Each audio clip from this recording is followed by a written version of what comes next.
Lights on, folks. Hi. Oh, yeah, motherfuckers, how you doing today? Bitch nuts. I will fuck you in the ass. I think you need to ask them first. How you guys doing? Anyways, yeah, fuck you. Dennis, that's not proper etiquette if you want to make coitus with the rectal area of a person.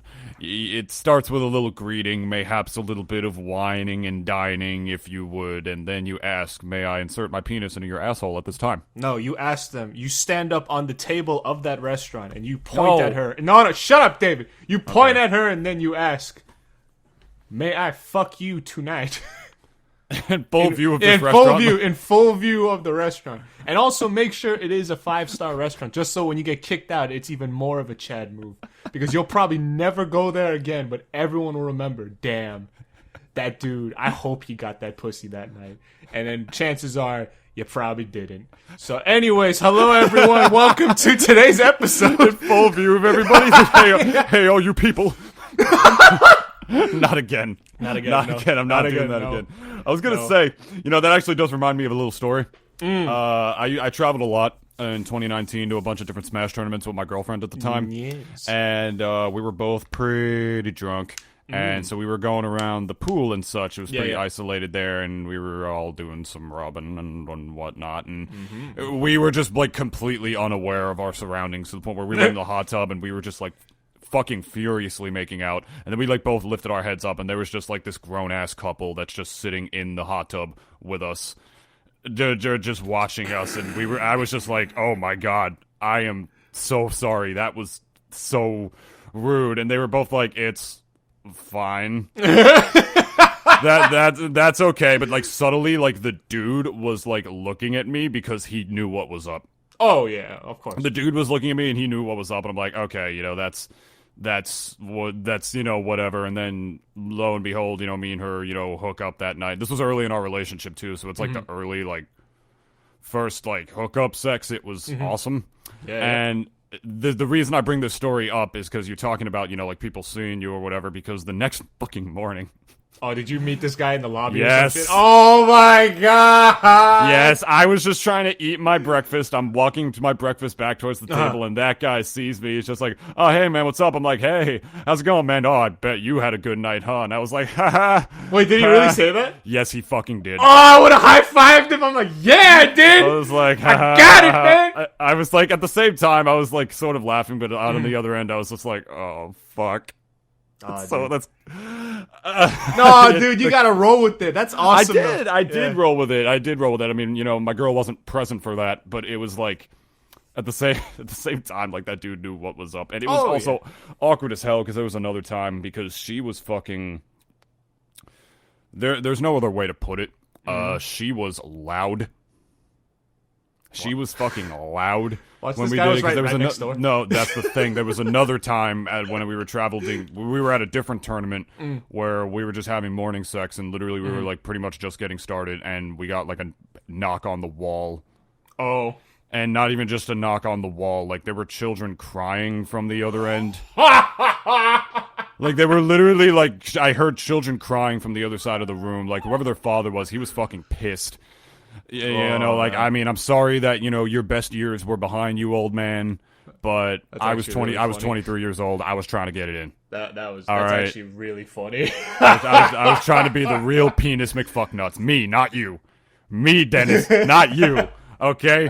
You can call yourself whatever the fuck you want when we set up these little calls, and then I gotta stare at it the whole time while we're recording. Oh, gee, I guess I gotta lift this envelope up on penis McFucknuts audio. That's good. Meanwhile, mine is something appropriate, like Papra Mayra. Why can't you be something like Papra Maya?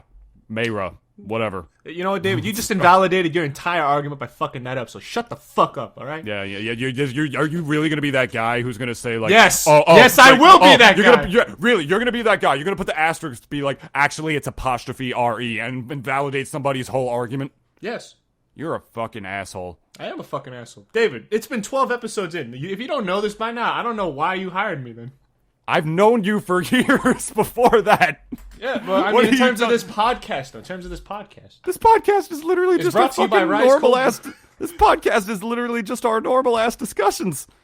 It is not. Tell me when we were ever at Dade's barbecue and our conversations went anything different than this. I wasn't just like, hey, listen, Dennis, there was a lot less yelling, though, back No, you've been going... Yeah, because unfortunately there were, like, other people around and we had to We've heard other people yell.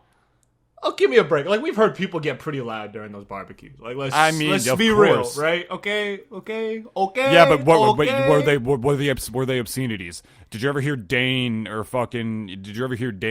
you know, like, Matt or fucking anybody at those barbecues, like, scream, "Woo! Pain is my fuck nuts, baby!" Yeah! Like, no. I mean, David, you didn't hear that. I'm gonna let you in on a secret. Yeah? What was the secret? This is something that I've told nobody. There were many times when I was at Dane's barbecue, right? Mm-hmm. Yeah. There's many times when I was over there that I just wanted to just go to the middle of the barbecue. Mm-hmm. Yeah. And scream at the top of my lungs the N-word. But I stopped myself because, you were right. It is not a proper setting to do that. So obviously, you know, I'm not going to do that. I am a gentleman, David, and I am a racist of equality. Henceforth. I wanted to then scream out. Dennis, there is no proper setting for that. I am a coronavirus carrier, and I am proud to be one. You of all people, man. I don't even know, like, first of all, you're a fucking racist. Fuck you. Thank you. Second of all... you're... What? Do you wake up in the morning and you're just like, I'm going to be as politically incorrect as possible today? Yes! Nothing wrong with that. Whatever. I'm just saying, you of all people, it tells a lot about our society right here that I'm sitting here and be like, you know what? Yeah, you know, be good to, like, Asian American Pacific Islander people, and you're out here like, I have the coronavirus because I'm Asian. I don't understand. Like, What do you don't understand? What? What? How I wake up in the morning? I wake up just fine, David. I sleep like a baby after calling a little kid. Wait, hold on. I call a kid a little piece of shit N-word on Fortnite many times, and I go to sleep just fine, David. So therefore, I am perfectly fine with who I am. I don't care if people who misjudge me. I remain me. I don't give a fuck what other people think of me. Fuck them. And not to mention, if anyone thinks I'm even half serious with the shit that I say, you're a fucking moron, so I don't know what the hell to tell you. Morning, feeling like P. Diddy.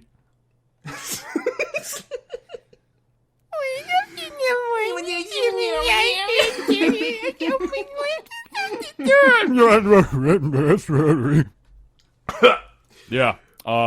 Yeah, that's me. Hi, everybody. Welcome to the Double D Experience. It's been 8 minutes in. I was going to say that, yeah. Had a bit of a tirade for 8 minutes over there. You went fucking off. Like, you came in with the NRG today, my friend. I am proud and happy of you. I think as a result, I think you should have the first dibs. What's on your mind, man? What do you want to... Pokemon fans are fucking autistic, and I hate them. We're gonna talk about. We're gonna talk. This is more so you, than anything else, because I'm not really a. I'm not really a Pokemon guy, Dennis. I grew up a pariah in that sense. You know, my mom, she thought every kid was just too obsessed with it, which, you know, to be fair, in her defense, she ain't. And as a result, she literally didn't let me watch the show or anything like that. Yeah, damn. At least from a very young age, and as a result, I grew up a pariah. Yeah, don't get me wrong. There are a lot of things that are screwed up with me in that sense. As amazing as my parents are, and the amazing life that they gave me, you know, both, you know, financially and securely wise. I'm not gonna lie, they were kind of helicopter parents. They definitely like shielded me from like a lot of shit, and that's, I think, was the biggest blunder of their parenting. Besides the fact they didn't let me play fucking Pokemon, and as a result, I don't even have the opportunity to become an quote-unquote autistic Pokemon fan, as you say. I mean, I do have Asperger's, so technically, Dennis, if I was a Pokemon fan, I would be an autistic Pokemon fan. You would be an autistic Pokemon fan. Yes, yeah, but don't get me wrong, man. That fan base, what do you got? What do you gotta say? I mean, so there recently, at least. I don't even know how long it was ago, but like, recently 2 new games have basically been, I guess, announced. One is a remake of Diamond and Pearl, which was the main flagship game for the DS. And then there's a basically Pokemon Breath of the Wild style type of game, kind of like open world and such, that has been announced as well. I'm excited for both. And my reasoning for why is that essentially, like, when I love Diamond and Pearl when I was a young kid. And, Diamond and Pearl was huge. I remember that at least. Yeah, like especially I think the GBA Ruby and Sapphire, and then after that was the DS that came out with Diamond and Pearl, and that was when, at least for my grade in my school, a lot of people, even people who weren't really that into Pokemon, were playing Pokemon. Like there were like I think my old middle school, like we had like 10, 20 kids like think that after during recess, or even like after recess when we go into lunch, like everyone just be whipping out their DSs and just like trading and battling and shit like thing on the lunch table. And I was like, damn, this be lit. And with the new remake now coming out, there was a lot of I guess a lot of criticisms towards it, because the one main thing that a lot of people are complaining about is that there are a bunch of little shrimp dick fuck nuggets in the game rather than big giant Pokemon chads. Yeah, little chibi munchkins that like are, I guess, on the overworld. Which again, to me, I'm like, I don't really give a fuck, because I'm just happy that I'm getting a new remake. So I guess as far as me goes, like and my expectations, I'm just happy we're getting a new remake for Diamond and Pearl. That's just me. There is a good number of people, though, who have gone off. And lo and behold, like, this is the reason why I don't go on... This is one of the many reasons why I don't go on Twitter. I saw thread after thread when that trailer was announced, and underneath it, like, that thread was a bunch of people just bashing away at the game, like, right away. Only simply because of the fact that the sprites are such shit. Like, at least not the sprites, but like the player characters, like the character models, are like little chibi-fied, like, you know, versions of like little chibi-fied, little shrimp dick nuggets all up and around and stuff. Why are all the starters of the game? I don't like these new starters going on. And then there's like the Chad on the other end of that meme, it's just like, ha ha, monkey go, oh ah. That's the modern Pokemon fans for you.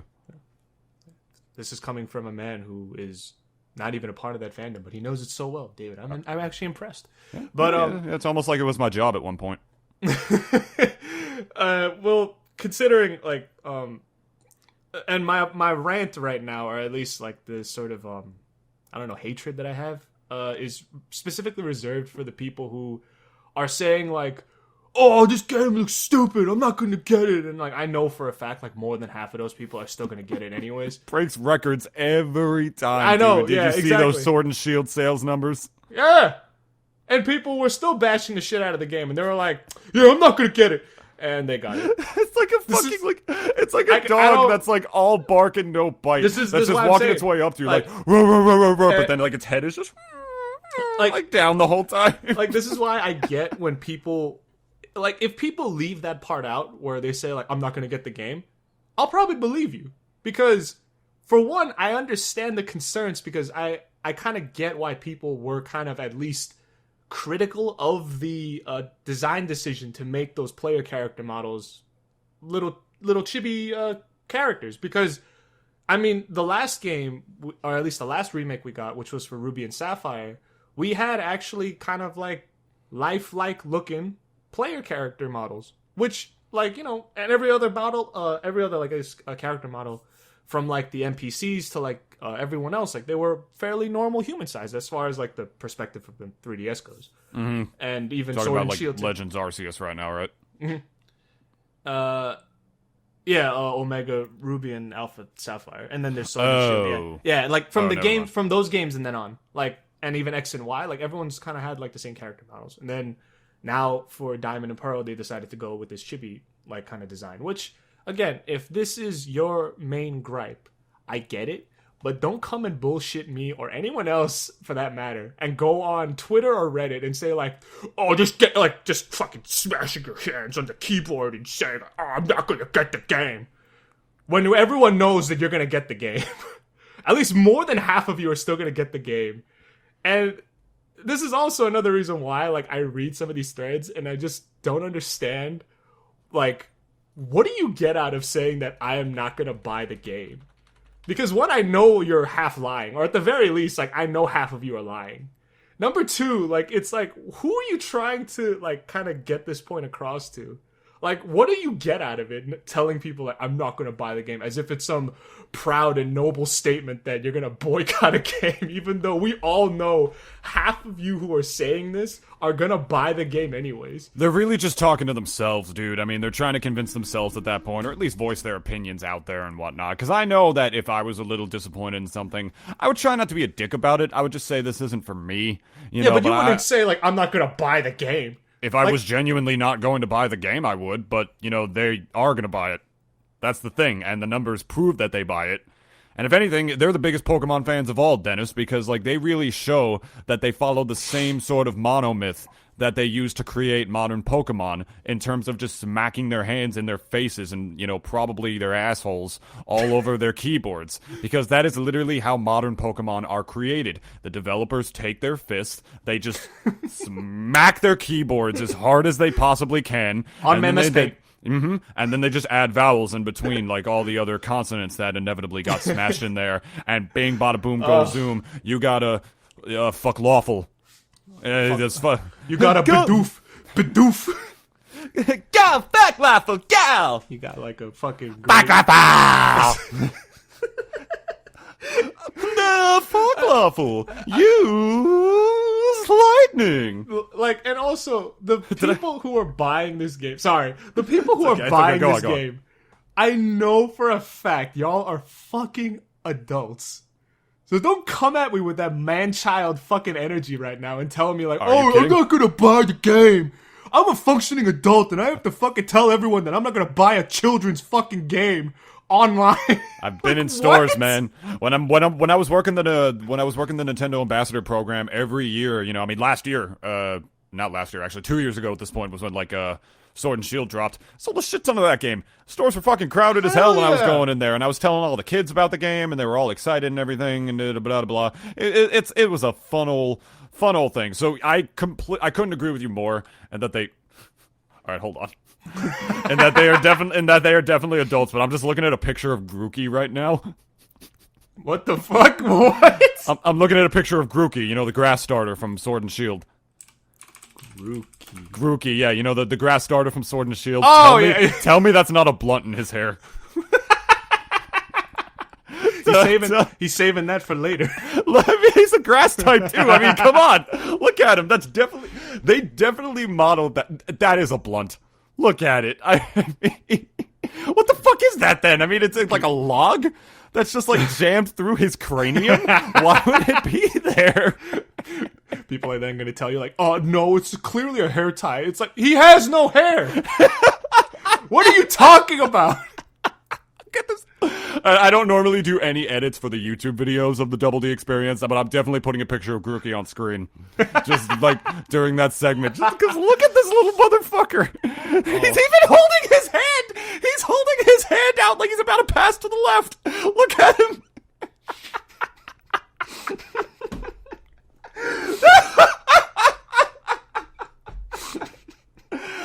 As I Quieres. Oh, fuck, it hurts. In conclusion, I am just saying right now that I am gonna buy the game. You could even argue I'm easily impressed because I'm just happy we're even getting a Diamond and Pearl remake. Facts, bro. That game was amazing. Among a fucking pandemic. And David, yes, I agree with you. Like, among a pandemic, no less. I don't even think they have an actual release date yet, but, like, whatever the fuck is coming out, I'm buying it. I don't give a shit. Yeah, more than likely this year, though. Okay. Maybe late this year, then. Probably winter. No, they didn't. I don't remember them saying this year. I'm saying if I had to guess, I very much believe that game is coming out next year. Legends Arceus, though, like that freaking Breath of the Wild Pokemon game, which looks incredible, by the way. Mm-hmm. I doubt it. I doubt that's coming out this year. I saw that trailer, and I don't know if you did as well, but, like, I could tell, like, this was still, like, early alpha, like, what they were showing. Because it still looked mad janky. It just looked as if, like, I mean, first thing I automatically thought is like, oh, there's Breath of the Wild with Pokemon skinned over it. And I was like, I'd fucks with that immediately. I'd grab it by its waist and fuck it in the ass with it. Like, because like, I thought it looked fucking amazing. You a horny bastard. I am always a horny bastard, dude. But I'm especially horny for good Pokemon games because I did not play Sword and Shield. I completely skipped that one entirely because I just heard a lot of shit going on with it. And what I'm about to say could, I guess, be a little misconstrued because I didn't get it. Because at least as far as my interest in Pokemon by that time was kind of just like non-existent at that point. Like when Sword and Shield was announced, I was like, it's cool. Like shrugged my shoulders a little bit. It's like, all right, that's cool. Didn't get it. But then when this remake came out, yo, let me tell you, I was like, I was like biting the bottom of my lips. I'm like, it's as if like Diamond and Pearl. Diamond and Pearl were just like two big booty bitches, and I was just kind of like, why can't I get you both? Because I'm not gonna get both. I'm probably gonna get Diamond. That's like, it's ridiculous for me to like. When's your birthday? Like, I might buy you a little present. It's just like, I'm like imagining it's like an Amazon box, and it's just like you just have it right over your dick, and it's like, hey, yeah, man, open it. Here's my dick in a box. It's if anything with you, wouldn't even just do my dick. I would do like that regular show shit where I would like walk in with a guy with, like, the pack. That shit never fails to send me. I love that clip so much. Hey, dude, a package for you just came in the mail. Ah, sweet. What's that?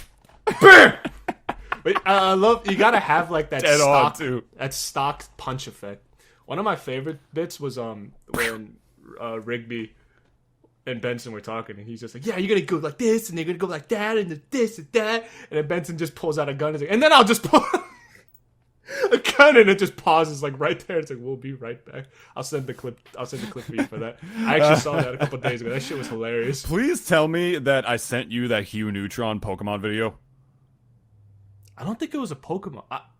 I don't think so. Oh, it was so stupid. It was like this fucking, like, it was from the same guy who I sent you. It was that Hugh Neutron video where he's talking about the birds and the bees. Or, like, he's talking about, like, how, like, Jimmy was conceived. And the whole time he, like, thinks he's not even fucking talking to Jimmy. He was talking to Carl. And he didn't even realize.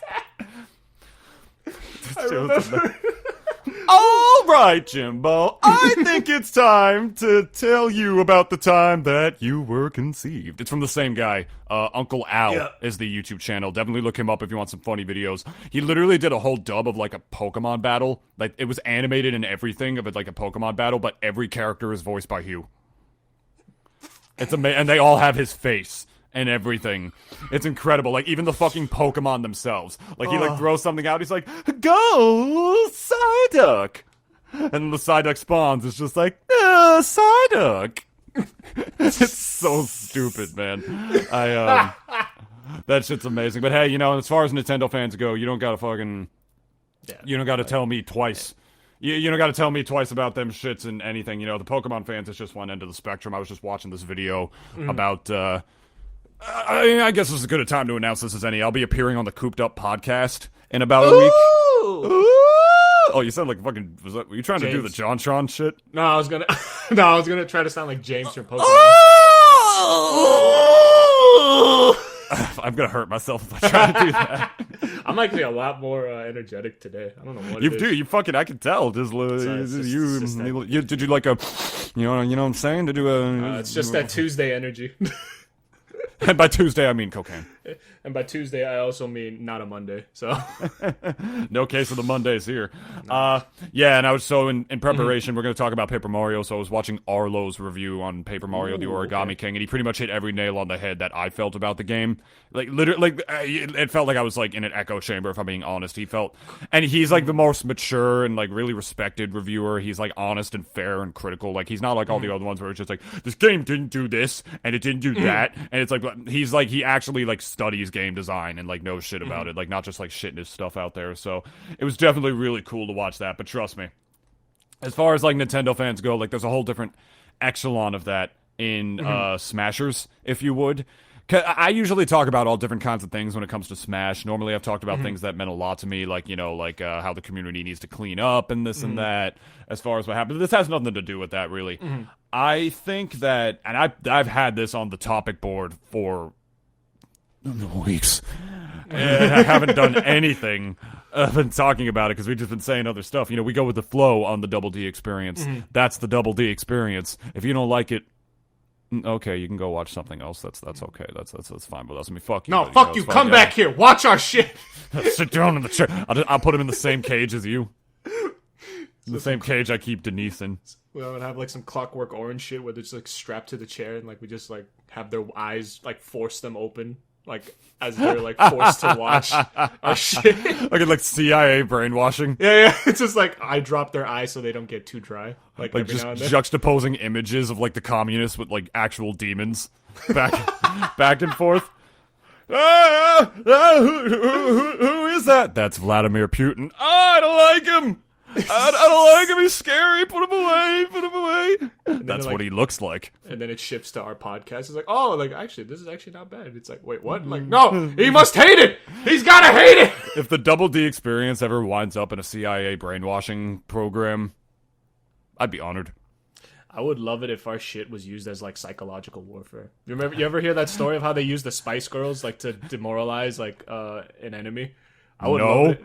No, yeah, but, yeah, they actually did. I think it might be anecdotal. I don't know. I've never fully verified it, but I like to believe it's true just because whenever it comes to like trying new shit in the military, like everyone's kind of like they have no reservations of trying anything if they could get an edge over somebody. Yeah. And like just blasting fucking Spice Girls 12 hours a day to an enemy that's just trying to fucking sleep.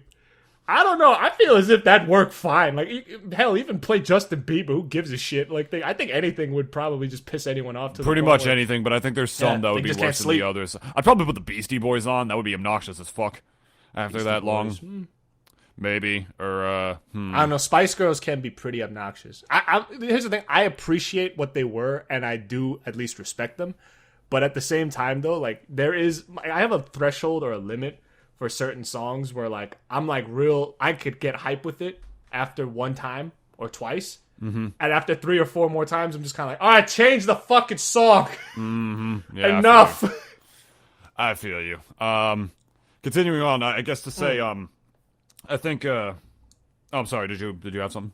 Oh, I actually wanted to ask you, like, as far as your opinion for Origami King, like, what, if you can, give me, like, a TLDR. I was gonna say, like, I was really hoping you were gonna ask me for a TLDR.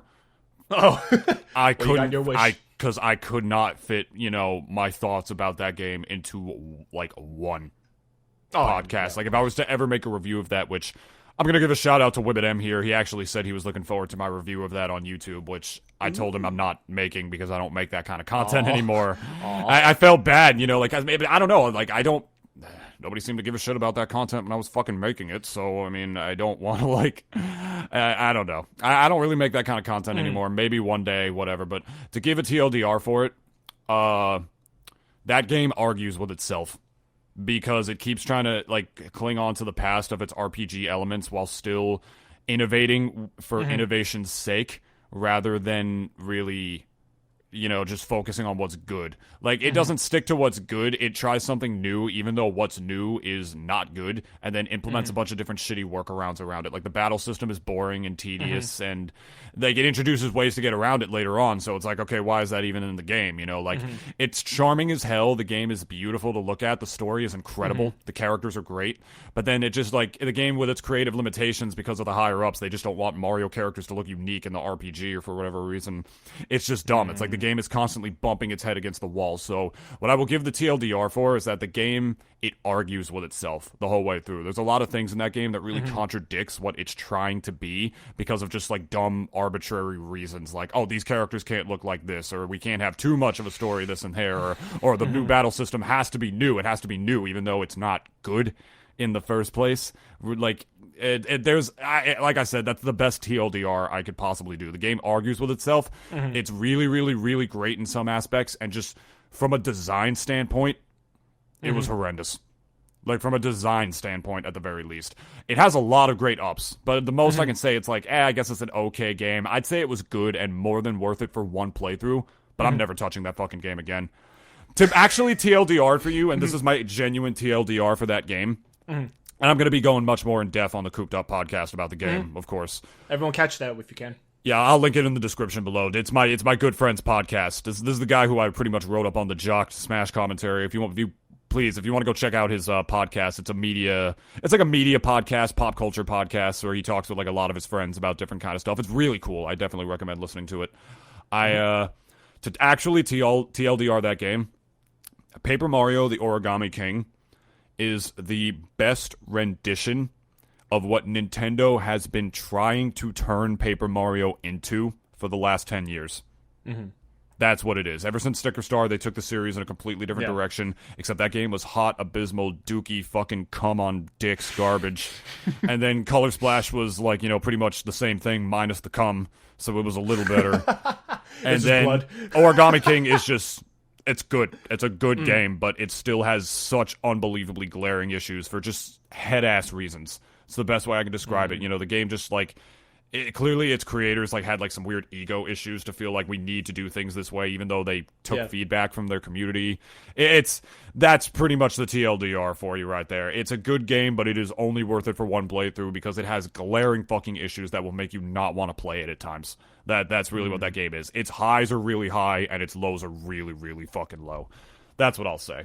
But yeah, I have then a couple of questions. Sure. And as far as like number one, as far as a number rating, like where would you kind of put it as? 1 out of 10? Fuck, that's so hard. I hate 1 out of 10s. I don't even like number ratings too much. Fuck, I hate that because like anything considered below like a 6 is trash, and that's still like a 60% good thing. You know what I mean? Yeah, there's still some more good than bad, but at the same time, it's like it's still not like even average. Can I do like out of 7 or out of 5 instead? I hate out of 10. Okay, out of 5 then. Out of 5. I would give it maybe a 2.8 or a 3. 2.8. It's very. Okay, I would say it's right, pretty right. middle. It's pretty middle of the pack. It is worth it for one playthrough, and I promise you will never want to play that game again. But even though it's worth it, the story was fucking incredible. Like it was honestly, and the game was gorgeous to look at. But I said that over and over already. Yeah. To segue into this topic, like I wanted to say, talking about Nintendo fans here, I think Smash addiction is like a genuine problem in the Smash community. I think people are, and it could be the same with, this is not a Smash community Yeah, I think problem. just addiction for any sort of game. Any competitive like, game, yeah. I will really say. Like any like esport kind of game, but especially fighting games. I think there are a lot of people who genuinely hate Smash Ultimate, but they still play it. And I think that's dumb. Right. I think that's really, really, really fucking dumb. I was talking at the beginning of this podcast that, I traveled a lot, to go to all these different kinds of tournaments and stuff. But I'm going to be real with you, and I realized recently the thing that was holding me to competition was my ex-girlfriend. And now that I'm not with her anymore, it's like the drive to actually compete is like totally gone. And I know that sounds kind of sad, but it's not. It's letting me know that I need to be a grown-up and focus on other things in my life and also do what I was born to do in the Smash community, and that's commentary instead. I was always way more caring about that and way more suited for that than as a competitor. But that was the reason I was doing all that. And it kind of makes you think, like, why are you doing this at the end of the day? Because there are a lot of people who have glaring issues with Ultimate. I actually, I said this wasn't a Smash community issue, and it's really not. But more people complain. I swear to God, Ultimate has more people who hate the game and complain about the game than any community I have ever seen. Easily. Like, you literally cannot go on Twitter without somebody making, like, some dumb salty post about, like, a character or whatever. One top player's entire brand is that every day he tweets, like, this fucking, like, Shakespeare-level, like, fucking poem about how much he hates any given character in that game. And he does it sort of for the sake of the meme, but he goes in. Like, he will actually say things like, if you are, in fact, a Mario player, you have not ever scented the sweet nectar of a woman's cooch. And, like, that's the kind of stuff he will say. It's like, you are guaranteed, like, a virgin. Like, you're a fucking incel if you play this character. Like, stuff like that. And it's like, the thing is, I think there are reasons for that. I think Ultimate is, like, from a design standpoint, it's so accessible because there are so many characters who can actually, like, do things compared to, like, other compared to, like, other games in the franchise, right? To, like, so to compare it to tell this to you, Dennis, as sort of like an outsider, to compare Ultimate as a competitive game with a game like Melee, besides all of the intricacies of Melee, you know, like the tech, like wave dashing and L canceling, all that stuff, that game, from a competition standpoint, matchup-wise, there are only, like, a couple matchups you really need to know, but, like, they keep evolving and keep going further in depth, you know, like Fox versus Falco, Falco versus Captain Falcon or Sheik or whatever, because there are only, like, 5 or 6 characters that can really compete at the top level, because all the other ones, frankly, more than half of the roster of that game is unviable. They're unviable. Melee. Yeah, in Melee, yes. Okay. Ultimate, however, and I think this directly correlates with why a lot of people really hate the game, is because for the most part, and there's still a tier list, there are characters that are much better than others. Pretty much every character in that game can do shit. It's very well balanced in that department, in terms of characters that can at least compete or have something that will keep their head afloat, you know, like something that will make them not completely fall off in the meta, despite the meta, you know, despite there being, you know, still top tiers and high tiers and mid tiers and whatever. And I'm going to cite Nintendo on this because his whole brand is complaining about this game. I won't lie to you. He's literally known for that. Okay. I was commentating one of his sets the other night, and I literally, live on stream, went to check Twitter immediately afterward, and he said something like, oh, DDD is retarded nuts, after losing to a DDD player on stream. Because that's you know, I've known him for years. He's a good friend of mine. That's what I know that he does. And point is, there are a lot of characters who do that kind of stuff, but from a design standpoint, Dennis, how do you balance a game or make every fucking character in the game viable, right? Yeah. Without making some of them stupid.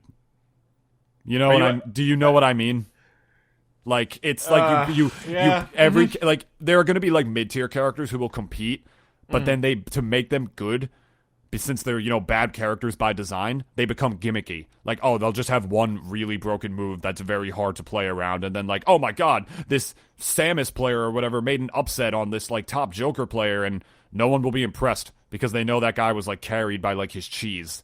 If that makes any sense. That's what like Glenn's, like, sort of philosophy about the game is that, like, you know, not every character should be viable, because to make every character viable means not only are there way too many matchups to learn, since Ultimate has like 80 plus characters and growing, which is more than almost any fighting game.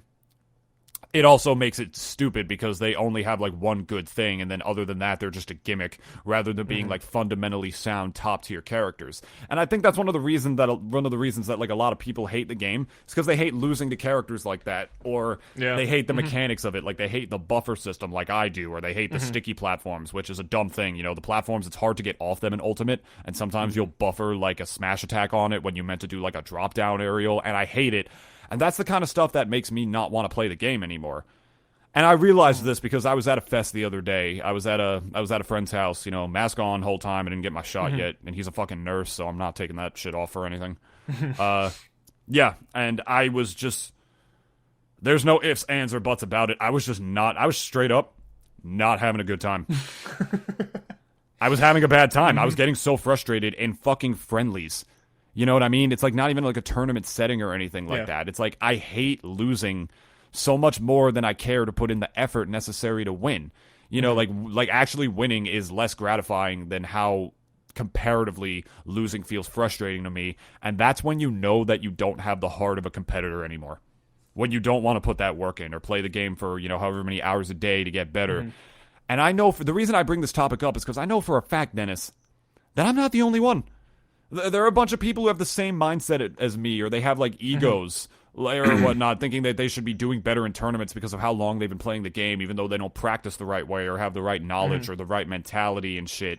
And it's like, why are you doing this to yourself?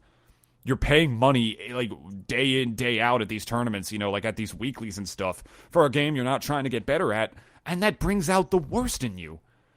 And the reason, I think that's an addiction. I think the reason that they still do this is because they're addicted to it, whether they feel like they have something to prove or, like it's some sort of small pee-pee thing or something along the likes of it. But there are so many people who, frankly, I'm not going to lie to you, hate the game, but still play it. And they're pretty naked about it, too. And and not even talking about Smash, too, because, it's still out of my world. But, as far as, at least me trying to bring a comparison in right now, Please. I've been following at least the Yu-Gi-Oh competitive scene for a little while now. Again, I haven't been playing any tournaments yet. I've never even played in one yet. I would like to, but the different decks and different archetypes, it's kind of the same as out in Smash. I think there's different characters that do well against others, or at the very least, they're just better as far as the utilities that they have and the abilities that they have. It's just hence the reason why a tier list even exists. Right. And Yu-Gi-Oh's a little different because you have to buy your way into it, and that's a lot of money. That's a lot of money you dropping for some cards and shit. And I've seen pull up that non-existent picture of me in the robe with the blunt in my mouth and stonks on one of my monitors, because that's how much money you'll need sometimes to get some of these decks, or at the very least for Pokemon players, because I know the cards in that community is a whole different thing. But continue. Oh yeah, and it goes for any sort of competitive card game, because card games, their main MO is that you want to collect them all, or at least that's from the business standpoint, that's what they want you to do. Right. And for Smash, I got to buy it. I have to buy it. I have to say, Mom, I have to use your life savings to get this card. I've got to buy it. I've got to buy it. It's Pokemon. And even going off of the for evil Smash, power. Wait, hold on. I'm sorry. The main thing, the evil power. The main thing for at least Smash and their main commodity that they sell to people is their characters. The new ones that come out almost every fucking thing, every either 3 months or 4, whatever. There's always new characters coming out, and I think the next couple of batches, I heard, might be the last one. I don't know for sure. I mean, I've heard forever, or just in that particular series of cards? No, for Smash. Because I heard that the next batch of characters, it might be the last bitch. I don't know. I've heard conflicting things, because I've always heard the same thing for the last. No characters. One knows anything. Okay, I'm pretty sure Sakurai once said that this is the last Fighters Pass, or that there weren't plans for another one. But he also said there weren't going to be any Smash games after Brawl. So it's that man goes back on a lot of things. So who knows? He goes back because Nintendo gave him money. Pretty much. I mean, that's how the world works. And again, I don't give him shit for it. That's just, he's got to live too. This is his whole life, Smash Brothers. Yeah. And there's just so many characters that people hate, Dennis. And I don't compete anymore for a lot of those reasons. For one, we're in the Wi-Fi era right now, and the game's Wi-Fi is fucking horrendous. I'm not sitting... I don't know how people... I get salty in friendlies on Wi-Fi. I do not know how people enter tournaments for that shit. It's horrendous. And then to top it all off, you don't even have anybody to fist bump if you lose or anything like that, or shake their hands or say GG's to. Now you're just a salty loser alone in your room. With your Chipotle, right there on your desk. They're like Chipotle on your desk, you fucking greased up queso fingers on your controller. It's all gross and nasty. There's that. There are so many characters in the game that I hate fighting, that I think are stupid for all sorts of reasons. And there are players who are, obviously who are better than I am, who put in the work to get around that, who say, all right, I'm not going to complain. I'm going to adapt. I'm going to do this. And they're the ones who get ranked. They're the ones who become top players. They're the ones who put the work in. But there are so many players who don't put the work in, who enter every single week and aren't even having fun. They just get mad. They just get so salty, at the littlest of things, and have shit mentalities. And it's you don't have to enter these things. You don't have to pay $50 to just walk into the door and get on stage. It's not $50. That's I know, but I'm just saying, you don't have to pay yourself to pay to get in and humiliate yourself, and then walk out of here salty. It seems like a losing proposition regardless, and it kind of just also reminds me of that.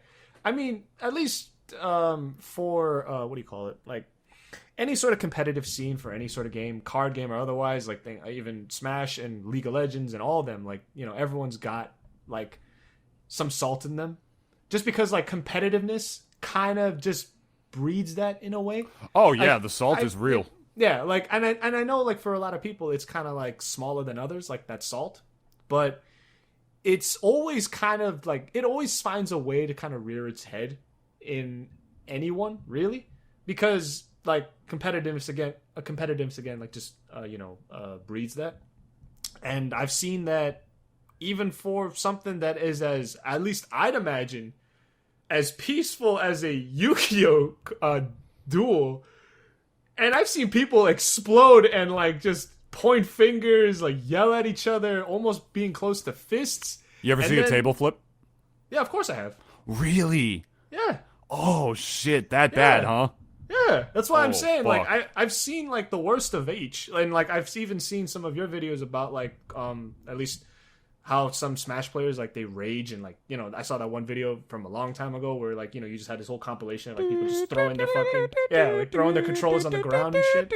And as far as like saying like why so many people who hate it but still play it, it could be a variety of reasons now that I think about it, because like for some people it is just like an avenue of escapism. Like maybe they have some shit going on at home they don't want to think about or deal with, so therefore they go to these tournaments and just play and hang out there. But at the same time, it's like, I do agree with you in that if you're going to a tournament, and I'm not exactly the most competitive person either, but it's like, if I'm going to a tournament, like, I'm gonna at least train a little bit or something, like practice so that, you know, I don't just get fucking wiped out at the round of 32 or whatever. Like, because it's, I don't know, like, at least for me and for even my like little minimal competitive mindset, it kind of makes no sense why you're here if you didn't practice at least the night before. Yeah. Like, it just makes no sense to me. It'd be the same as if you went to like a sort of, I don't know, like a martial arts tournament, right?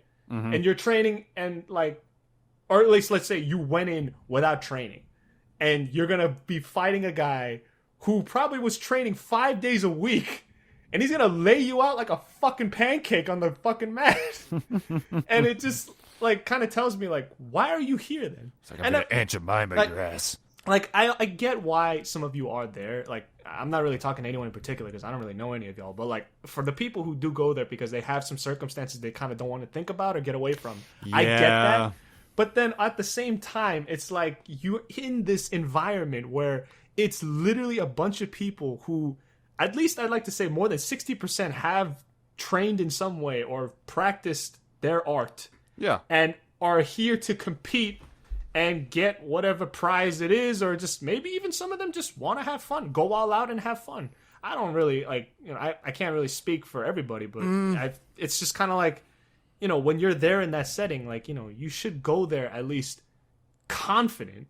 Not going in there thinking, like, I just want to get away from everything. Because it's just, again, like, for me, it just sounds counterproductive. Because, I mean, if you're going there to have fun, don't compete. Be in the stands. Watch people. Like, watch people compete or some shit. Like, you don't need to go and humiliate yourself on stage and then feel shitty about it for the next 3 hours. Like, the Smash community isn't, like, the Smash necessarily just the competitive community. It's not just players. You could become a commentator, you can become a TO, you can assist the TO, you can do anything. You can be a content creator. They're the ones who make the real money in the fucking Smash community, dude. Like the top Smash content creators, they will make more than almost any player does. Oh, and I do say almost any player because a lot of the top ones will make more than that because of their sponsorships and the fact that they actually win the major events. Yeah, but there's so much other stuff you can do, and it's like, if you hate the game, that's the thing, you know what I mean? It's like, my buddy Glenn, right? I'm to talk about Glentendo again. I will name drop that motherfucker. I do not care. Which, by the way, go listen to his podcast, the Glentendo podcast. He has a weekly Nintendo community and Smash community podcast where their aim is to have galaxy brain conversations on all things Nintendo and stuff. It's probably why he never has me on it. You know, fucking asshole. I guess I'm not big brained enough. You're just a solar system brain. He's a galaxy brain. And FYI, Glenn, if you are listening to this, I am just kidding. Please, I am joking. Like, I want you to know that. But him and my other friends. That was a terrible joke. Yeah, it was. What I said, that was a terrible joke. I should go like off myself. I'll be right back. Okay. How are you gonna come back? Okay. Yeah, and I'll name drop Glenn. I don't give a fuck. But him and like my buddies, you know, like they do that podcast. They do that podcast pretty much every week, talking about, you know, Nintendo stuff, gaming stuff, other things, and he's like sort of the meme embodiment of what a salty person in the Smash community is. A lot of the time, his salt is genuine. A lot of the time, it's fabricated because like it's his persona. And the thing is, it's like, I told you about his whole philosophy about how he thinks like, oh, not every character should be viable because to make every character viable, the mid tiers and lower ones, the only reason they're viable is because they're gonna have really lame and gimmicky shit that you'll have to camp out to get around or just make the game not fun in general. Where Melee is the opposite, in which case, like, he just has 5, intricate matchups that you really have to know and stuff because it revolves around the top tiers. And the thing is, you can complain about that all you want over and over and over again and enter tournaments every week and waste money over and over again like I did in 2019. I looked at my bank account that year. Oh, fuck, it was bad. Or you could take a second and realize you actually just... And I know this is like a shocker. You never want to admit this, ever. You might just admit that you don't like the game. That's kind of something to really think about there. If you really have a problem with all these characters who are in the game, this is how they function, this is how they were designed to function, you can say over and over again that these characters shouldn't be in the game or that they're annoying, blah, blah, blah. Guess what? You're still entering a tournament every, like, multiple times a week for that game. Yeah. You know what I mean? It's like you don't like the game. That's the thing. Like my friend Riz, who is a listener of this podcast as well. I love you, Riz. You're one of I miss you. He's one of the only people who I actually respect on the front of saying they don't like Ultimate because he doesn't play it. He realized early on in the game's lifespan, despite playing Smash 4, and Brawl a lot, that he didn't like this game. So he literally does not enter tournaments for it. It's like there's no underscored obligation saying you have to enter tournaments if you get that frustrated with the game or if you don't like the game, blah, blah, blah, this and that. Like, I realized, years later after playing this, that Ultimate has a lot of inconsistencies, like the buffer system, sticky platforms, a lot of characters that I think are just annoying as hell and lame as hell to fight that I don't really care to learn the matchups to, that I realized, shit, I don't like playing the game in this setting anymore. And I don't have the heart of a competitor anymore. So I stopped. It's like, it's that simple, really. You don't have to spend all this money every week to do this necessarily if you're not having a good time. And if it really means that much to you to get better at the game, then you got to practice up. Get your knowledge and fix your mindset. Those are the three things to improve at Smash: practice, knowledge, and mindset. And actually, if you really want to get better, don't just enter tournaments every week and waste money and just think you'll magically get better. It's something that takes effort that I personally very, very much do not want to put in, and that I know would only hold me back. Because Smash, at a certain point, when you get to the mentality that I'm in, or you realize what it's worth to you, there are certain aspects of it, like competing for me, that will only take away from you. Yeah. Because it's a grassroots scene. And I also feel as if it kind of also stems as to why some people just play characters that they know are bad, but will still play them anyways. Like, if you're maining a low tier, what are you fucking... Like, this is a different topic entirely compared to what I guess David was saying, but like, I'm like... Some people just love their character so much that they're just like, I know you're dog shit, but I'm gonna still play you anyways because like I love you. And so that's the reason why, like, some people rep Link in Melee, and I'm like, why? Even I know that Melee Link is such dog shit that I would pick, if I had to go for a sword guy in that game, I'd go for Marth always. Like, obviously. I also just love Marth too, so like I have that, like, at least like those bases covered. Right. But I know for like a lot of people who even play like at least even in Yu-Gi-Oh, like there's so many fucking archetypes in that game that are such dog shit as far as mechanics go. But people play them anyways and drop money for these cards because they know, like, I just love these monsters. I love this deck. I love this archetype. This is the reason why I'm playing it. And it kind of just goes both ways for any sort of scene you could think of, really, because I mean, I love Joker because I love fucking Persona 5. And I'm also happy that at least when he came out, and at least even now, he's still fairly consistent as far as like being pretty top tier at the very least. I've seen people do some crazy shit with him, and I was just like, oh shit, like I want to do that. There's a lot of this emulation and kind of just like nostalgia that people have for certain characters, like people who play DDD. It's like, why are you playing? Like, why are you playing certain characters? Top DDD player is a very good friend of mine, and he's beaten a lot of amazing people with that character, but he even says every fucking week on his Twitter, it's like, this character sucks fucking cock. Yeah. He's like, every single week. Here's the thing, though, too. Like, nothing says love more when you can hate it. Like the deck that I use for my game, for Yu-Gi-Oh! It hasn't been fucking relevant in years. And I still play it anyways because like I'm also guilty of the same thing. I've still won. I've still done some crazy shit with it, but at the same time, it's like I also know that as far as the current meta goes, this is nowhere near it. Like, there is other shit that's being played out there that is obviously way better than this. But I'm also I'm way too poor to, like, you know, buy those cards because Yu-Gi-Oh! Cards are fucking expensive. Yeah. But, to embody this, I would like to... This is a guy in the Philly scene who made this video and posted it online. It's like a still video, so I can just play the... audio for you guys to really hear this, but this video will pretty much embody, you know, what we are. It'll pretty much embody what, you know, we're talking about here better than anything else. So I would like you all to just listen to this. I'm going to turn the volume up on my mic just a little bit here, and this will sort of embody what we're talking about here. Enjoy. God fucking damn it! Spy! What's wrong? I lost again. What? I fucking went out 2 again. What the fuck? Whoa. Don't tell me you're still playing Ultimate Wi-Fi. Of course I am. And if this stupid bitch Politainer didn't have an invincible back air, I would have won that set. Why did you keep getting hit by it? It's invincible. What the fuck am I supposed to do? Parry it. What? I said parry it. What does that even mean? Never mind. Spy, listen to me. Playing Ultimate Wi-Fi won't help you improve like you think it will. Oh, I'm not doing it to improve. I'm already better than most of the people I'm losing to. Are you fucking brain dead? No. Listen to me. I'm better than them.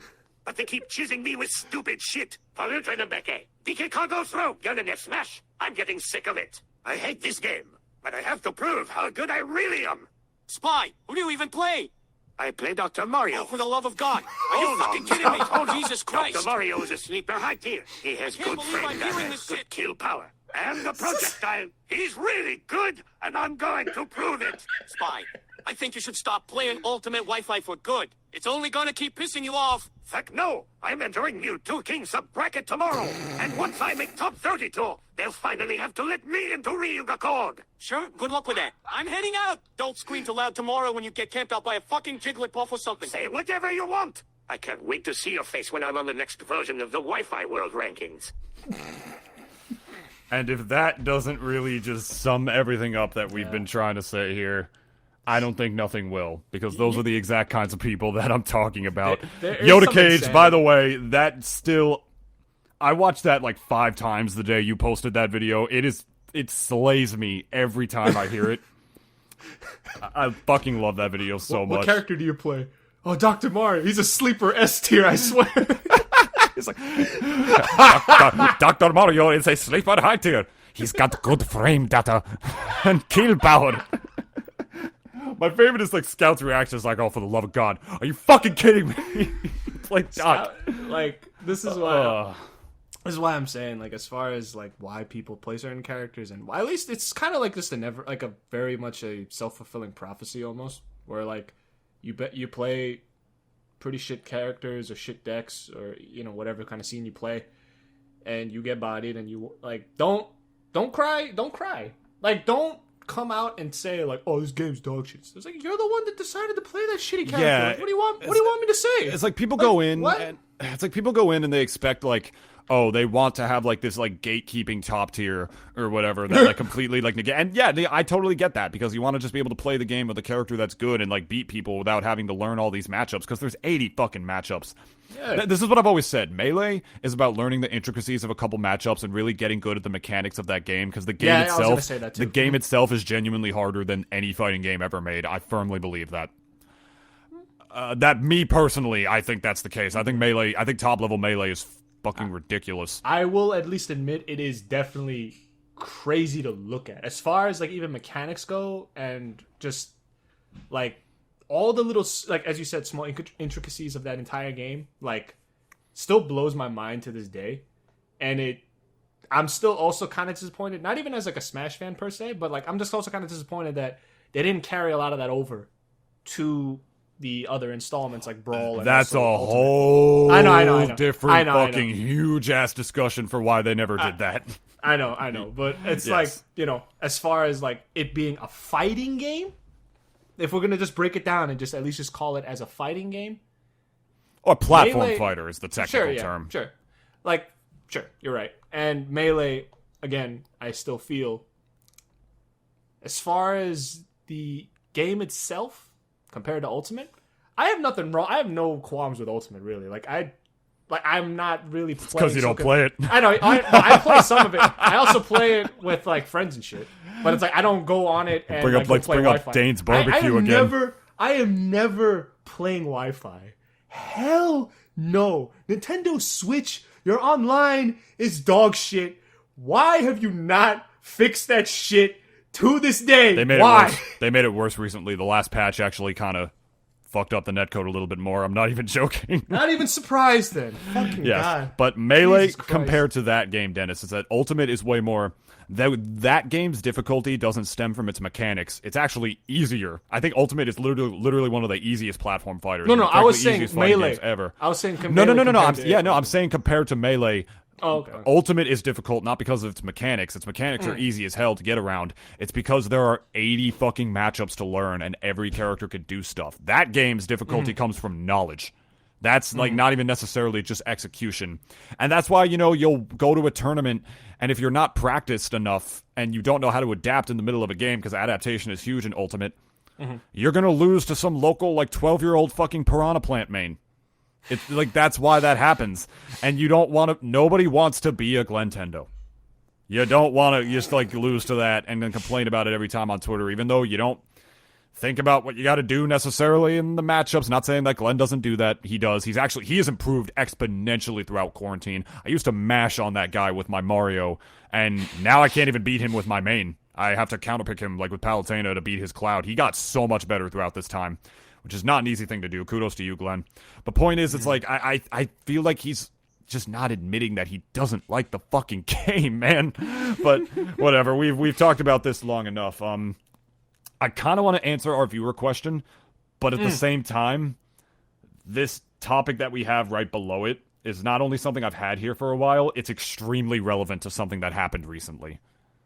So part of me kind of wants to save that question for next week, since that question is more so about social media and rationalizing complex situations about sexual abuse allegations. I feel like it's sort of a 180 compared to what we're talking about.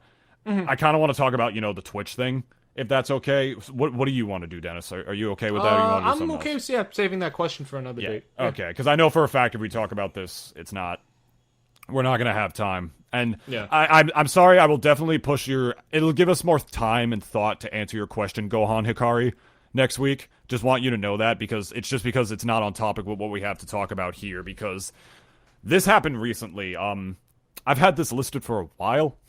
I'm not going to lie to you. I'm even going to read it here, straight up what it says. Twitch.tv is 10 fucking million 1,000% ran by simps. Yep. I firmly fucking believe that. And I believe that for a plethora of reasons. And I would have saved this topic for next week, or, and answered the viewer question that we had. But it's extremely relevant right now. Because to segue from Smash here, do you know who Mango is? Nope. You don't know who Mango... Mango is a top Melee player. He has been playing Melee since, the dawn of time. He is one of the best players to ever do it, pretty much. And he's got a bit of a party boy personality. He's very funny. He's very entertaining on his streams. He's one of my favorite content creators, personally. And, he's one of the best Melee players in the world. And he recently got banned on Twitch for 3 days. Because... he got banned on Twitch for 3 days, Dennis, due to sexual content. What did he show his nuts or something? What happened? Nope. What he did is that he made some weird little sexual pose, or maybe licked a doll. It was a little toy looking thing, and it was this little action figure or something. It wasn't even a woman action figure. Not that matters, I suppose, but not kidding. I don't know if somebody reported him or what have you, because he got banned for a week a couple years ago because for something about being drunk on stream, and he wasn't even drunk. He was pretending. He fell out of his chair as a joke, and somebody reported him for that because they're probably like a loser.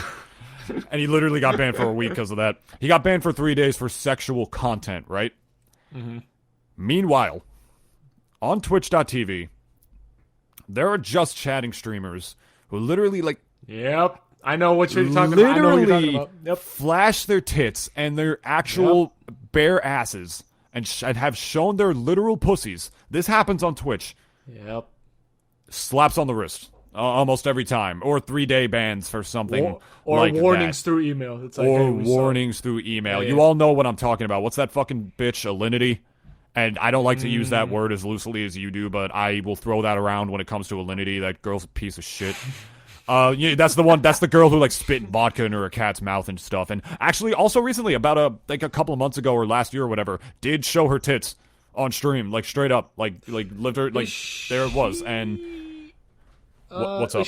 Was she the one that everyone kind of like dogged on her because of the cat? Yes, I heard that, yes, it was because of the cat abuse that like a lot of people started. To yes, that's the one. And so Twitch did nothing. Twitch did nothing when she did that. And it literally took, because she realized eventually she was getting such bad press, that she literally asked Twitch to ban her. And that's when she got banned. For like a week or whatever, or however long it was. She had to ask. She had to ask them directly to fucking ban her. And this is a very common thing on Twitch, that people who do this kind of stuff, like just chatting streamers, which, whatever... I think it's I'm not slut shaming. That's not what I'm here to do. Like, you want to be like a cam girl, that's perfectly fucking fine. That's totally cool. But if you're like on OnlyFans, not on Twitch. What the fuck you doing on Twitch? Yeah. Like, why the fuck are you on Twitch, huh? It's just accessible is the thing on Twitch. It's easier to find in that way. You know, OnlyFans is deliberately for, like, your audience is a little more niche on there. But there are girls who are, like, in their hot tubs and stuff, and they're, like, reading chat and, like, taking weird sexual type requests. There was one who was, like, literally straight up pole dancing. And yeah, you know, pole dancing takes a lot of core strength. It's harder to do than it looks. I'll even say I can't do it. Honest to God, if we get a certain amount of followers, we got to make an actual sub goal for this. If we get a certain amount of followers, me and Dennis will try to. No, we will. No, yes, you will. No, yes, you will. no, Yes, you will. You're gonna fucking do it, bitch, or you're going back in the cage. I don't give a fuck. I'll be in the cage rather on that fucking pole. You could be on that pole. I will throw money. That is the deal. How are you gonna throw money from the cage? I'll roll up paper money and throw it at you. It's like, here you go, you fucking whore. Take your fucking singles. All right, well, whatever. Dennis is gonna do it. I'll make him. No, I'm not. And yeah, point is, it's like, happen. Despite I'm not trying to slut shame. It's not them doing it on Twitch that's necessarily the problem, even though some could flex their morality and say that shouldn't be on Twitch, which I totally understand, and I'm not gonna lie, I kind of agree with you on that front. But point is, Twitch does not consider that sexual content. Those people don't get banned for stuff like that. For accidentally showing their pussy, accidentally showing their tits. They don't get banned. But Mango, when do they suddenly care about sexual content? They don't. Why the fuck do they suddenly flex their rules when something like that happens? But then you have actual nip slips and like ass spreading and fucking accidentally showing your pussy or genitals or whatever. And it's over. Yeah, why is that reason? Is it my original theory, Dennis? That, and also just because, like, you know, as you said, Twitch is ran by simps, and at the same time, I think it's ever since because of, like, the fact that women have been so prominently on the spotlight for so long that Twitch doesn't want to be seen as if, like, they're anti-women, so they're basically being pussies about it and just basically being like, yeah, even if they spread their ass cheeks or spread their pussy lips, like, you think it's a I think it's politically motivated. PR thing or like a politically correct kind of thing. Oh yes, it definitely is, because one, Twitch is a company and they act. And most companies all act the same way as far as the shit goes. And ever since, like, the women's movement started to at least get more press, and at the same time, like, you know, like, women were, like, just all over Twitter or wherever else, just basically championing themselves. Like, even if you're a fucking prostitute, champion yourself, and everything, and this and that. Like, everything about women was just basically being so plastered everywhere that Twitch did not want to be seen as one of those companies that are basically anti-women because of the backlash that they would get. And I almost feel as if I think a lot of the high earners in Twitch, I'm not so sure per se. I've never seen their statistics, but I bet you that some of their high earners are probably women. Yeah. Like Pokimane, whatever the fuck that bitch's name is, and plus like Alinity and a few others. Those are the only two that I know at the very least. they're high earners, and they're high earners because of the fact that they're cute girls that have some titties. And a lot of these people on their chats are fucking pathetic ass, like they just have to like basically, if they get even a whiff of pussy online, they're just like, oh my god, I'm gonna donate 10, 30. The top 5 were actually 45. in 2020 were actually all dudes. Oh really? Yeah. What about top 10? I'm not sure. Who's number 1 then? I believe the number 1 earner, and this isn't necessarily most in subs. I think it might have been XQC. XQC? Okay, alright, yeah. Because I believe Ninja is still the most subbed. I think, what's his name? Ludwig was for a brief pit, because he's had a subathon that has been going for literally 16 days. That guy's been streaming for like 16 days straight. Good for him. It's fucking insane. What happened is that like the system glitched or whatever, and so like he got like a bunch of subs all at once, and then it dropped on him. It dropped on him like a bomb. He was like, "Fuck, I have to stream for a fucking week and not turn the shit off." Like he's been sleeping, he's been eating breakfast. He's making a retarded amount of bank. Don't get me wrong, but like, at the cost of his soul and his PC. His PC is not like, he's not giving it a fucking break at all, and not to mention his just fucking computer's like, kill me. Yeah, basically, it's like, turn me off. Just begging for him to turn him off. Graphics card's just like it just like ignites. I mean, it probably is like he can't even let it sleep too. He's just basically letting it run all day, every day. Yeah. And back to my point about like Twitch. I think Ninja, Shroud is another one. Oh yeah. Rubius, XQC.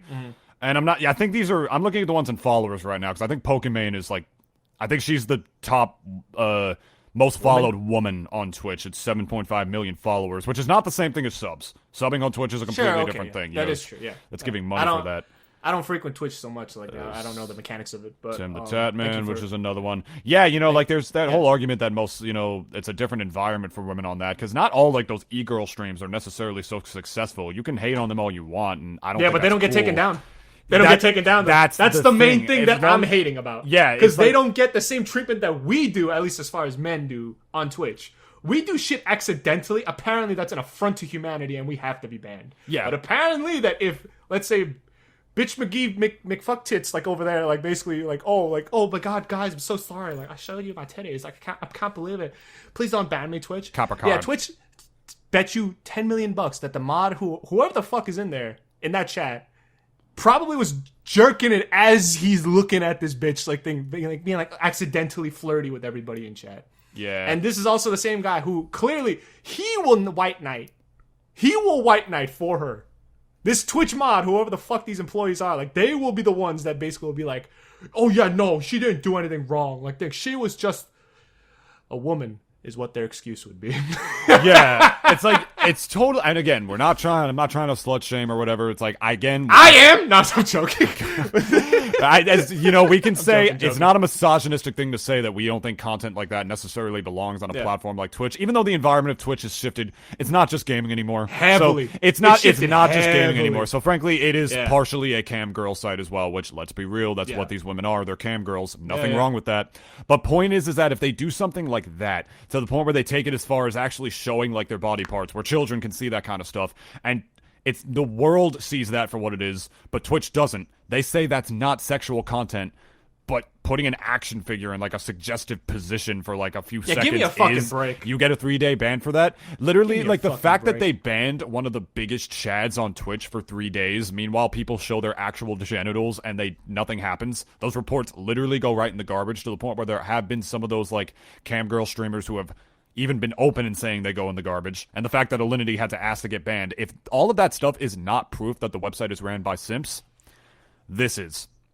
One of the people who used to work at Twitch was the former top Smash commentator, D1, who I've even cited personally in my thread about the golden rules of Smash commentary, because I learned a lot from that guy. Yeah, he was another guy. He slept with an underage girl. He slept with a drunk underage girl in Mexico, got them drunk, slept with them and whatnot. She was under the age of 18. He got banned from the scene, excommunicated. He was one of like, he was a huge figurehead in Smash. That guy was on fucking Disney XD doing top 8 of Evo. Shit. And he got outed as a predator, which he was. He was a predator in that sense. He used to work at Twitch. So, if a guy like that is working at Twitch, combined with the fact that, like people who, constantly break the terms of service don't get banned. Dennis, like I mentioned in last week's podcast when we were talking about the Danny Sexbang, the Dan Abdown situation, that I wasn't very good at math. I can put 2 and 2 together on that one. I'm sorry, but I think the fact that like a literal known predator was able to keep his job at Twitch for as long as he did. I don't know, man. I don't know. I mean, he wasn't known as a predator that whole time. That story came out, like later on in last July, of course, during the whole Me Too wave in Smash. But the fact is that there was a guy like that who was working at Twitch, and, those terms of service were still enacted in the way they were back then. Alinity never got banned for, literal blatant animal abuse, spitting vodka in her cat's mouth, throwing her cat across the room for walking like around her setup, literally showing her chest, all that stuff. Never getting banned for any of that. I'm sorry. The website's ran by simps. It's a fact. It's not an opinion anymore. I don't give a fuck. You can lick the nads. If you have a fucking problem with me saying that, I don't think it's a theory anymore. I'm no conspiracy theorist, but it's been long enough. And there have been too many cases where stuff like that have happened. And like I said, I have no problem with like those women on Twitch, but the fact that, if some of them mess up and nothing happens to them, but then a guy like Mango gets banned for something that's not even sexual content? Since when do you suddenly care about sexual content? A woman pole dancing on a stream, like in a very sexual way, is blatant sexual content. That is sexual content. So since when is it a problem? It's the same thing. It's like, choose what the fuck you want to be, man. I think it's a problem with the gaming community at large, where people are like, we need to be appropriate for kids. We need to be appropriate for kids. But then when like people, either wind up being predators or blatantly break the terms of service that we don't enforce it, how do you expect to not be seen as a joke? You know what I mean? How do you expect to not be seen as a joke at that point when you're not even honoring that? It's the same thing I said a couple weeks ago when I said the Smash community needs to decide what it is. They keep saying, oh, we're for kids, it should be an appropriate scene for kids. Meanwhile, they're all getting, like, drunk as fuck in hotel rooms. Some of them invite minors into those little parties with them and stuff. They're acted like peers and stuff. I told you about, whatever, the Smash and Splash and stuff, people getting fucked up at that tournament. It's never been an environment for kids. So I think Twitch is at that same crossroads where they just need to be honest about what it is. But like I said, if they're on Twitch, it's fine. It's more so if kids see that, their parents need to just be careful about what their kids are seeing online. That's not what we're mad about. It's the fucking terms of service being blatantly ignored and favoritism being shown blatantly. That's what we have a problem with. That's what's not okay. And I really wanted to talk about this week because there was a very, very recent example. At the time of this recording, Mango is still banned on Twitch. He posted a video on YouTube of like a little banana peel with a face that he drew on it, talking about how sad he was. Because he's got the Donkey Kong giant banana item from Mario Kart Double Dash as like his profile picture on Twitch. Because he likes that game a lot. Point is, it's not, women being on Twitch that we have a problem with. I'm not slut shaming. Dennis joked about that he is, but he's not that much of a troll. I just hate everybody. Yeah, he hates everybody, and I don't blame him. It's literally just the blatant favoritism and hypocrisy, and Twitch is just never going to change. I can't stand that shit either. I'm at a constant odds, because I feel like YouTube and Twitch have been in a constant, consistent war since 2014 of, okay, I'm going to be the shittier platform. And they've been fighting for years at this point, and acting dumbass policy after dumbass policy. And it just, my opinion changes constantly over which platform is worse. I'm not going to lie to you. Because they keep one-upping themselves. They're both very shitty, though. That's the thing. They're both very shitty if you are a content creator of any kind. Yeah. Twitch streaming in and of itself has so many fucking hoops and shit that you basically have... No, a lot of eggshells that you basically have to, like, tiptoe around to make sure that you don't get banned. Because I think for Twitch streamers, if they get banned for one day, that's a whole day of revenue that you're basically not getting. Especially if you're, like, a high earner. For YouTube, it's almost the same thing if you're banned for even a couple days, because that basically means that, okay, I can't put any basically videos that will basically be earning me income. It's the same shit. And the way that they also ban people is just so arbitrary. And again, this is me just kind of seeing shit from the sidelines.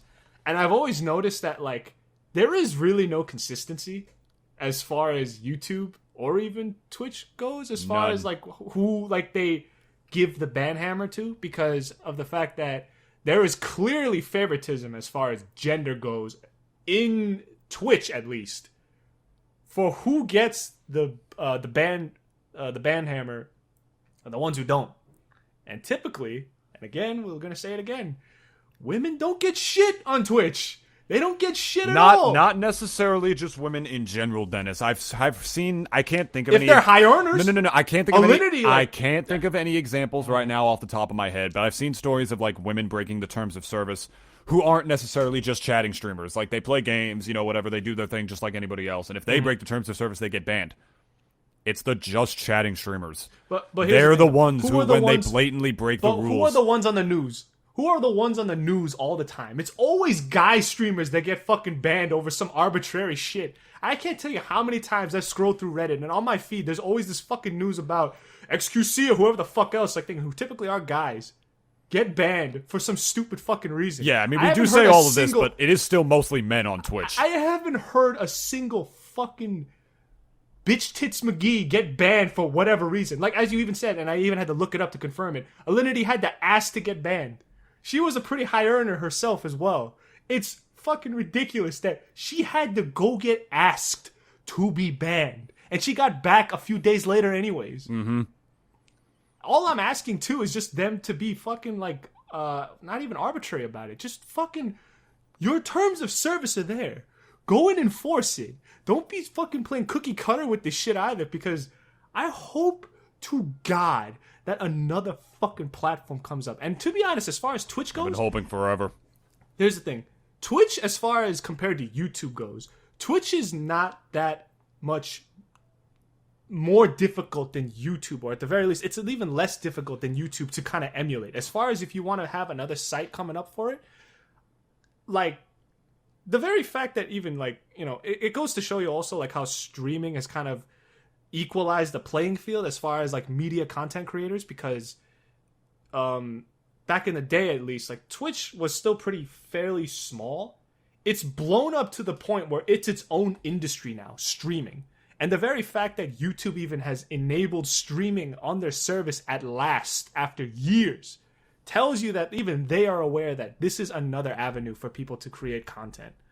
And therefore, like, they also didn't want to like lose like traffic. Yeah, obviously, to Twitch. Obviously, yeah.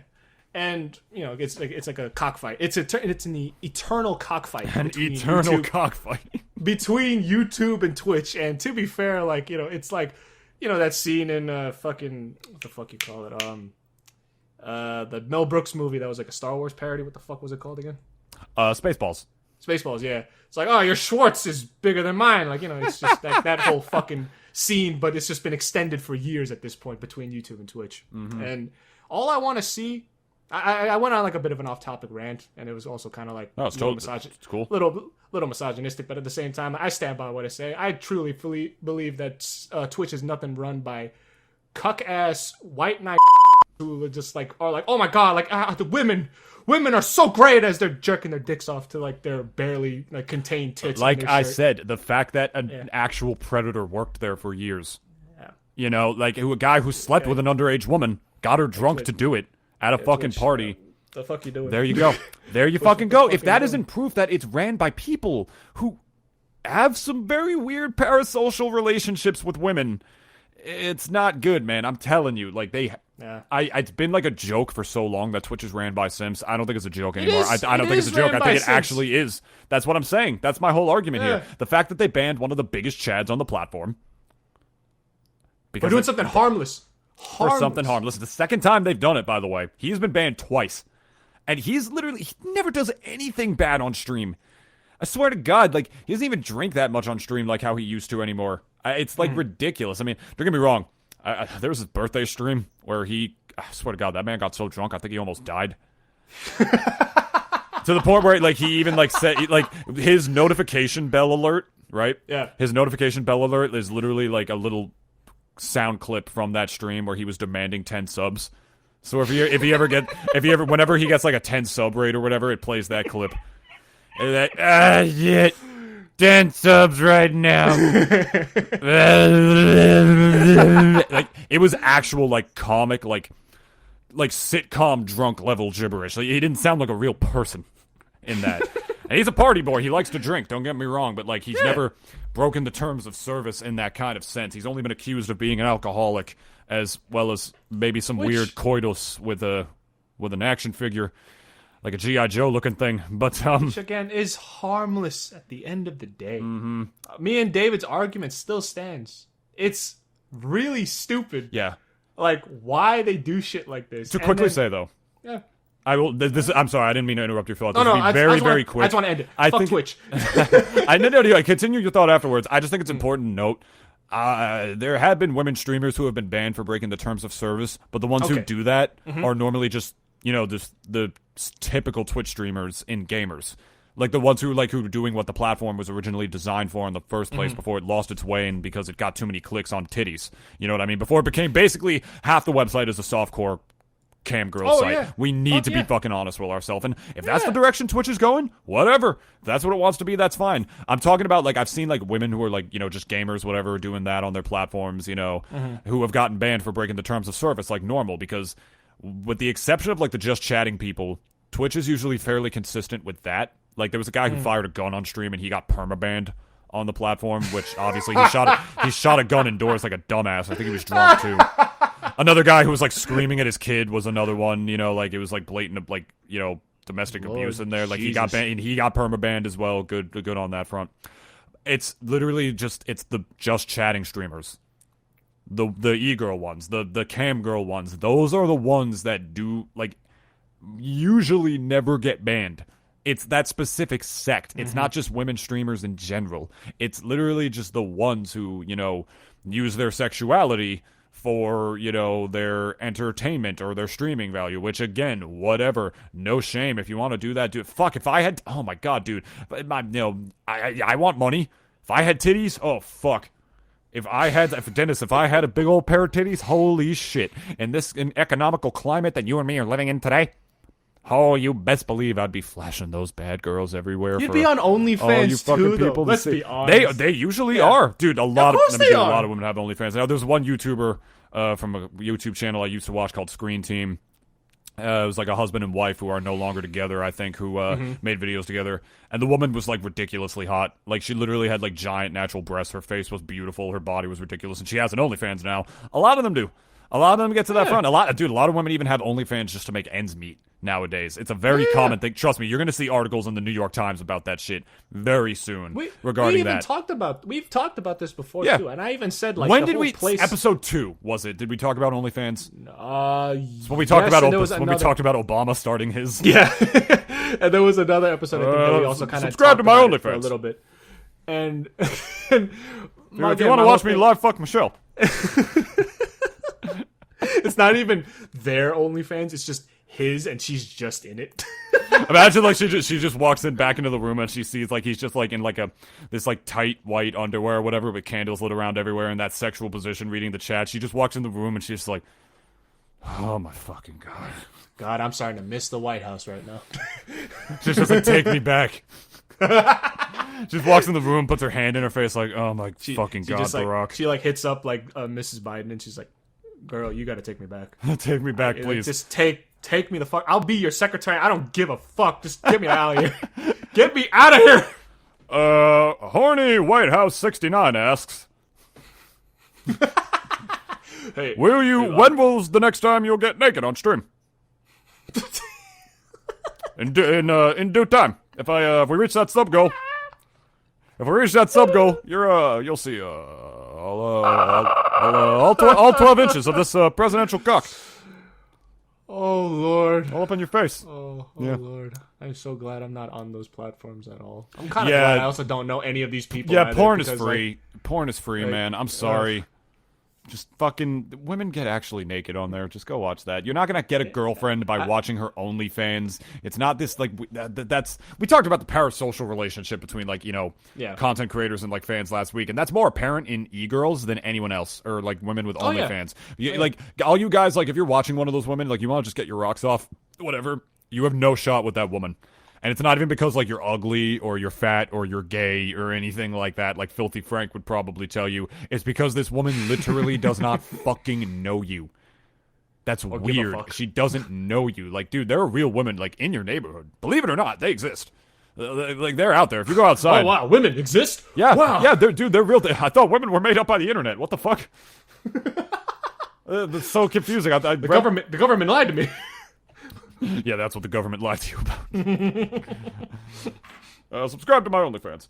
Yeah, like you got no shot. You have no shot with a woman like that. The only thing you do have a shot for is getting 10% off Rise Cold Brew with using discount code Nintoonist with the special link below, which I promise you will actually work this time. I've been informed by Dennis's lover that apparently some of the links down there were copy pasting wrong. So now I gotta go through all the fucking links and like fix them manually. That's gonna be so fucking tedious and boring to do. I'm gonna tell her that you called me, that you called her my Dennis's lover. Yeah, she mentioned it a couple days ago, and I was like, "Oh shit!" And then I checked it myself, and I was like, "Oh shit, damn, she was." Tell her I said thanks, or I'll tell her, or I'll tell her myself. Since we should tell things to women directly, since they can speak for themselves and they're independent people. All right. My OnlyFans. You don't need to keep going, King Arthur. Please keep going with your. I'm so lonely. Rise Cold Brew. Starting to sound like the King of White Knights. What's that? A Twitch troll? I will defeat you, vile beast! Have at you then! I miss Twitch trolls. I really do miss them. I do. I wish they were still the there. Only thing, if I still streamed on Twitch, I I would hope that you would come into my chat and just say heinous things to me. Oh yeah, dude, of course I would. I would want Dennis to be like my #1 hater, and yet he's also subbed. I am the toxicity fairy, my guy. I am the toxicity fairy. I'm literally out there. Not really, but because I don't fucking go to these people's Twitch chats and shit. Like, I don't really give a fuck about of course. them. But it's like, if people that I know, I would be toxic as fuck. I'd be telling you're them, already toxic as fuck to me. I'd be telling them, yo, take your Rise Cold Brew and shove it up your fucking ass. I hate that shit. All my homies hate Rise Cold Brew. No. Is it bad that I made that joke to people before? Like, this Rise Cold Brew represents Rise Cold Brew. And this hand represents your ass. I'm not gonna lie, a Rise Cold Brew can could definitely fit in somebody's rectum if it's like placed properly. The can is actually small enough. But in case you want to drink it instead, or in case you got any enemies, out there in the world and you need something to just shove up their asses for whether they slept with your girl or they just hate you for whatever reason, or you need to exact revenge and you specifically want a can of organic cold brew coffee to do the job. Well, here you go. You can get 10% off using discount code Nintoonist, specifically using the referral link below. It comes in a variety of flavors, such as Original Black, Oat Milk Mocha, Oat Milk Vanilla, the Oat Milk Latte, Classic Latte, as well as Original Oat Milk, Vanilla, and Chocolate Oat Milk flavors as well. It's all very, very, very good stuff. Yeah. Good stuff. Yeah, I forgot what I was gonna... Fuck. There was something I was actually gonna say that I totally forgot in terms of... Oh, yeah. This is, fuck. I'm so bad at outros. if you actually use the discount code Nintoonist using the referral link below, which is the only way that discount code will work, a proceed of that sale, $5 of it actually does go directly to supporting the podcast. We get commissions off of those sales. So if you not only want a discount on delicious organic nitrogenated cold brew, because it's so bomb, guys. I know we joke about it a lot. I love it so much. Rise Cold Brew literally changed my life, not just because they sponsor me and they hire me for work during a pandemic, but also because it's just really, really good as well. If you want to literally directly support the podcast while getting some delicious drinks in the meantime, you already know what to do. I said it about 3 times already, so there's our plug for that already. And Dennis, we got some socials that they can't click in the description below until I fix it. So yes, where can they find us? They could find us. Actually, I'm not gonna say. Just scroll the fuck down and you'll find it. Come on! I'm not gonna. No. I had some in my head. I was like, okay, but I was going through them again in my head, real quick. I was like, wait, we don't got Facebook because Facebook is gay. Facebook is gay. You can go on a fucking spiel. I don't care. Tell them tell them to stop being lazy and to scroll down. I don't fucking care. Yeah, fuck it. Go to scroll down. Fuck you guys. But also read it. just in case. Yes, please. Where can they follow us, Dennis? Well, you can find us on Instagram. You can find us on Spotify. We have a bunch of other platforms that basically Spotify, branched out and basically put us on there. Yeah. Apple Podcasts and a few others. Facebook is gay. Don't use Facebook. I said that 3 times. I really hate Facebook. We literally have Facebook is dumb and cited an insurrection, so we don't use it. That's in every description of our fucking podcast. Yeah. I laughed when David put that up the first time because this was after the whole Capitol riots had happened. Yeah. We literally started I think the week that shit happened. Yeah, ain't that auspicious? No, honestly. But yeah, Facebook is dumb and incited an insurrection, so we don't use it for the podcast. We still use it for Messenger and shit. Actually, no, you deleted yours entirely. Never mind. Yeah. Oh yeah. I'm off that shit. Yeah. Well, good for you. Facebook probably still has my information anyways. I think Facebook has information of people who aren't on Facebook. Yeah, which again, can't do nothing about. But fuck that platform regardless. Pretty much. I only use it for Marketplace and shit. Yeah. Other than that, wait, so you do? Else. Oh wait, you can buy stuff on Facebook Marketplace without an account? Yeah. Oh, I didn't know that. It's essentially its own Craigslist for local. Okay. I guess yeah. Oh, whatever. I'm probably never gonna use stuff like that, regardless. Especially not now, at least. Yeah. Pandemic and all. Sure. It's hey, here's your Nintendo 64. There you go. It's fun, dude. I never told that story. When I was at my friend's house, the N64, I thought it was haunted because the game started glitching. We were playing Mario Kart 64, and it never told us what place we were in. Didn't say first, second, or third at the bottom, and the screen was flashing purple, and there was no music playing. It literally broke in front of us. So I actually do need a new power supply or something for the N64. It's funny that you mentioned that, but I literally thought it was some fucking Mario 64 beta shit where my N64 was haunted. It's fucking creepy.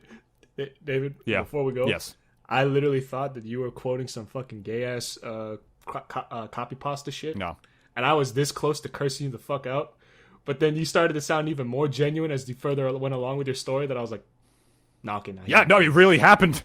I know. That's why I was like, nah, I think he's being legit. He hasn't cracked once, at all. He's actually being real legit with this story. So that's why I was like, you know what? Ben drowned. Goodbye, everybody. Lights off. Lights off, baby. Subscribe to my OnlyFans. Fuck you.